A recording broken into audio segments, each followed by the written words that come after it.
래시포드가 이적을 추진하면서 정말 여러 구단들의 이름이 나오고 있는데 바르셀로나가 래시포드를 노리기 위해서 첫 번째 협상을 가졌다는 이야기가 나왔습니다. 현재 로마노 기자의 보도에 따르면 유벤투스, AC 밀란, 도르트문트에 이어서 바르셀로나도 래시포드 임대 조건에 대해서 통보를 받았습니다. 바르셀로나와 선수 측의 첫 접촉이 이번 주에 이미 이루어졌고 아직까지 결정은 나지 않았습니다. 라는 보도가 나왔었고요. 디마르지오에서도 래시포드의 에이전트 쪽이 어제 바르셀로나와 만났다. 그러니까 이거는 일단 현재 래시포드의 에이전트가 계속해서 이탈리아, 그리고 독일, 그리고 스페인 계속 이제 유럽을 돌아다니면서 구단들을 만나고 있는 상황이거든요. 그래서 이탈리아에서는 AC 밀란과 유벤투스, 그리고 독일에서는 도르트문트, 스페인에서는 바르셀로나를 만났다는 거고요. 스페인 쪽 언론에서는 어떤 이야기가 더 구체적으로 나오냐면 마테오 모레토, 이적 시장의 신뢰도가 꽤나 있는 기자죠. 바르셀로나가 래시포드 영입 경쟁에 합류했습니다. 라는 보도를 하면서 바르셀로나와 래시포드 그리고 맨유의 첫 번째 조건은 바르셀로나는 일단 기본적으로 왼쪽 측면 공격수를 노리고 있고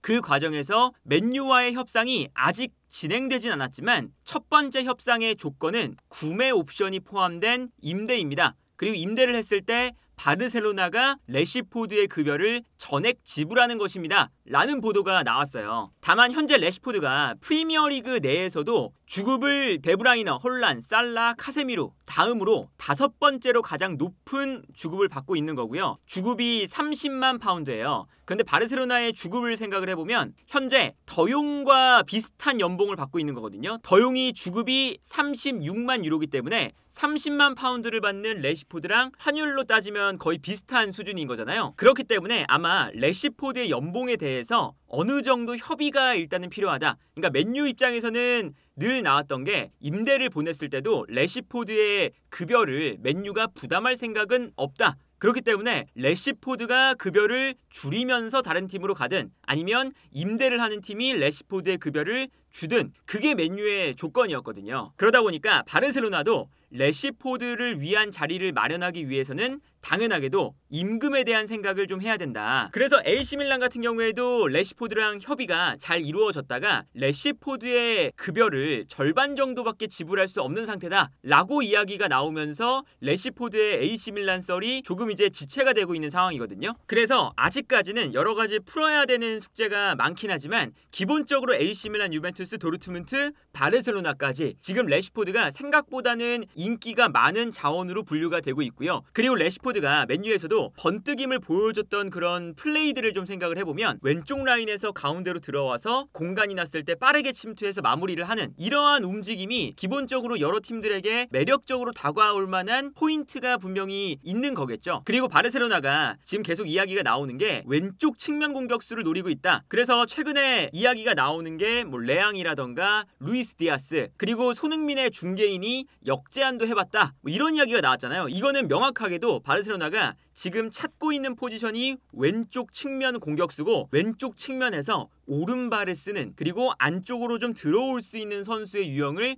노리고 있다는 거예요. 그래서 문도 데포르티보에서는 어떤 이야기를 했냐면 손흥민이 바르셀로나가 손흥민이라는 좋은 영입 매물을 이제는 영입할 수 없다. 이런 보도도 나왔습니다. 어떤 내용이냐면 왼쪽에서 바르셀로나는 지금 여러 선수들의 링크가 나고 있는데 손흥민이라는 좋은 이적 시장의 선수가 있었습니다. 토트넘에서 10시즌 동안 높은 수준을 보여줬었고 왼쪽에서 플레이하는 선수이기 때문에 분명히 기회가 있었는데 현재 이번 주 수요일에 1년 연장 옵션이 발동이 되면서 바르셀로나가 이제 더 이상 노리기는 어렵습니다. 왜냐하면 손흥민은 6월에 계약이 만료가 되면 이적료가 없기 때문에 매력적인 영입 대상이었기 때문입니다. 그래서 이제는 손흥민에 대한 가능성은 없어진 상태입니다. 이제 이런 보도를 했어요. 그러니까 여러 매체에서 다뤘던 것처럼 손흥민과 바르셀로나 간에 뭐 직접적인 대화 이런 것은 없었지만 기본적으로 바르셀로나가 왼쪽 측면 공격수 자리를 계속 이제 스카우팅을 하면서 그 명단 목록에는 손흥민 선수가 어쨌든 들어 있었다. 그리고 아무래도 바르셀로나가 재정 상태가 지금 엄청 여유로운 상태도 아니기 때문에 적은 이적료로 영입할 수 있는 왼쪽 측면 공격수인데 클래스가 어느 정도 있는 선수 이 정도의 선수를 원하는 거예요. 왜 그러냐면 전술적으로 봤을 때 이 왼쪽 측면 공격수 자리가 하피냐가 있습니다. 그런데 이 하피냐의 백업이 페란 토레스나 안수 파티예요. 근데 페란 토레스와 안수 파티가 왼쪽 라인에서 백업 역할을 제대로 못 해주고 있죠. 그러다 보니까 이제 문제가 생기는 건데, 하피냐가 이제 어떤 플레이를 보여주냐면 오른쪽에서 쿤데는 오버래핑을 하지만 기본적으로 야말의 뒤쪽에 머무릅니다. 근데 왼쪽에서는 발데가 과감하게 올라오면서, 발데가 워낙에 직선적인 선수니까 하피냐가 가운데로 들어와서 레반도프스키, 하피냐, 올모 3명의 선수가 위치를 하죠. 상황에 따라서는 사실상 레반도프스키와 하피냐가 투톱처럼 위치할 때도 있거든요. 그리고 여기서 하피냐와 레반도프스키 이 2명의 선수가 계속 오프 더 볼을 통해서 서로에게 공간을 만들어줘요. 뭐 상황에 따라서는 올모까지 올라와서 이 3명의 선수가 움직이게 되는데, 기본적으로 발데와 야말이 경기장을 넓게 쓰다 보니까 경기장을 넓게 쓸 때 이 공간으로 하피냐가 뛰어들어가면서 수비를 끌어당기고, 이때 레반도프스키에게 공간이 나거나 아니면 레반도프스키가 오히려 중앙에서 위치할 때 수비가 레반도프스키에게 쏠리면 하피냐가 뛰어들어가는, 그래서 이제 하피냐가 측면에서 중앙으로 들어와서 하피냐의 기동력, 오프 더 볼 플레이를 사용해서 저돌적으로 공간으로 뛰어들어가는 게 레반도프스키가 공간을 만들어줄 때나 아니면 레반도프스키를 위해 공간을 만들어주는 이런 움직임이 참 중요했었거든요. 그러다 보니까 이제 손흥민과 레시포드가 어느 정도 이제 이적 시장에 나왔을 때 비슷한 스타일과 매물로 분류가 될 수밖에 없잖아요. 그러니까 기본적으로 왼쪽 측면에서 오른발을 쓰면서 스피드가 빠른 선수, 그리고 공간으로 침투해 들어가서 마무리에 특화가 되어 있는 자원. 물론 손흥민과 레시포드를 비교하면 손흥민 선수가 당연히 조금 더 위에 있는 매물이지만, 손흥민이 자유계약 상태가 아니게 된다면 바르셀로나가 레시포드로 눈을 돌려볼 수 있는 건 어느 정도 합리적인 생각이다. 그리고 이제 이 자리에 지금 당장 레앙이라던가 루이스 디아스라던가 이런 선수가 너무 이적료도 비싸고, 그리고 그런 선수들을 영입하게 되면 어쨌든 주전급 정도의 출전 시간을 보장을 해줘야 되는데, 지금은 하피냐의 백업 혹은 하피냐가 뭐 오른쪽이나 중앙, 야말이나 올모가 매번 나올 수는 없으니까 그쪽에서 하피냐가 뛸 때 왼쪽 측면 공격수 자리에 나올 수 있는 로테이션 자원 정도가 지금은 필요하거든요. 그러니까 그 로테이션 자리 정도의 레시포드가 임대로 와서 좋은 모습을 보여줄지 보여주지 않을지, 이건 이제 레시포드가 임대로 와서 완전 이적을 하는 것도 아니니까 부담 없이 레시포드의 활약을 반 시즌 동안 지켜볼 수 있는, 그리고 레시포드가 맨유에서 번뜩였던 그런 플레이들을 보여줄 수 있도록 기대해 볼 수 있는 그 정도의 기대감을 레시포드에게 가져볼 수가 있는 거겠죠. 그래서 예를 들면 이제 이런 장면입니다. 이 장면을 보면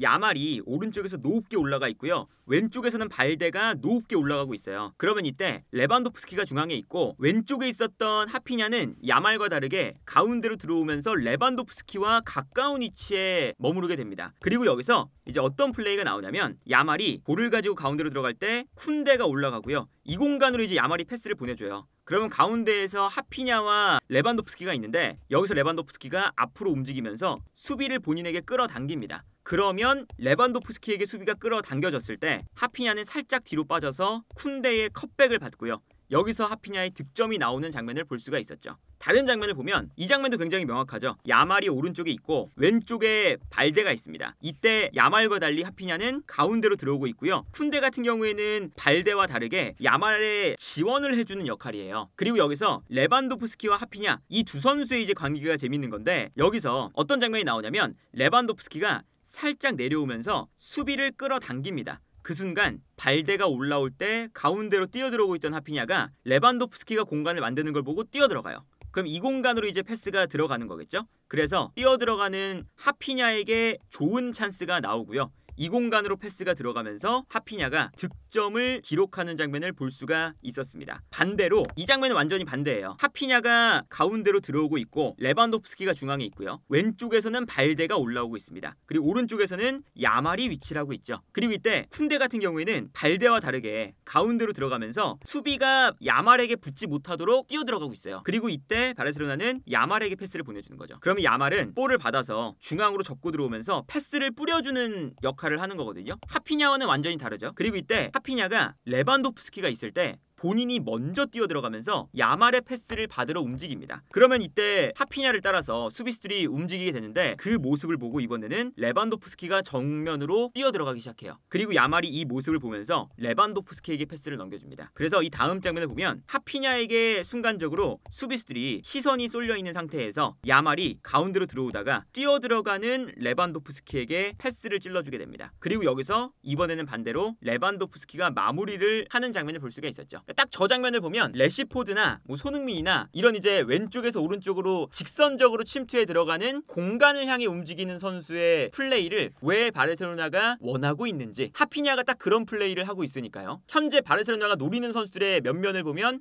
어떤 플레이를 원하고 있는지를 알 수가 있는 거고, 물론 래시포드가 바르셀로나에서 잘 맞을지 안 맞을지는 모르겠지만 이제 우려가 되는 부분은 래시포드가 테나 감독과 아모린 감독도 써보려고 했는데 이제 래시포드의 그 공간 침투가 최근엔 잘 안 나와요. 그리고 래시포드가 결정적으로 공간으로 뛰어들어가는 것에 대한 오프 더 볼 플레이가 약간은 게으른 편에 속합니다. 그러니까 이제 본인의 스피드가 매우 빠르고 그리고 뛰어들어가서 이제 마무리하는 게 본인의 장점이고 그게 시그니처 플레이인데, 좋은 공간이 나왔을 때 부지런히 움직이면서 뛰어들어가는 게 아니라 확실한 공간이 나왔을 때만 움직이는 면이 있거든요. 그래서 래시포드가 하피냐처럼 열심히 움직이면서 본인이 볼을 받지 않더라도 레반도프스키에게 공간을 과연 잘 만들어줄 수 있을까? 그리고 바르셀로나는 기본적으로 전방에서 하피냐의 가장 큰 강점은 압박을 강하게 하는 건데, 볼을 빼앗기자마자 전방에서 계속 압박을 하는 거거든요. 그리고 레반도프스키가 이제 나이가 있다 보니까 레반도프스키가 물론 기동력이 아직 죽지 않았지만 레반도프스키 옆에서 더 열심히 압박을 해주는 면도 있어요. 그런데 래시포드는 맨유에서 오랜 시간 봐왔지만 압박이나 수비에 굉장히 게으른 선수라는 거. 그리고 이제 래시포드가 최근에는 더군다나 공간으로 패스를 넣어줬을 때 상대 수비수와의 경합에서 지는 경우가 많습니다. 그래서 아모린 감독의 전술도 수비를 끌어당긴 다음에 뛰어들어가는 선수에게 찔러주는 건데, 래시포드가 공간으로 뛰어들어가는 오프 더 볼 플레이가 안 좋고 뛰어들어갔을 때 수비수에게 밀리면서 공간 활용을 잘 못했어요. 그런데 과연 더 많이 움직여주는 그 하피냐의 역할을 계속 움직이면서 레반도프스키에게 공간 만들고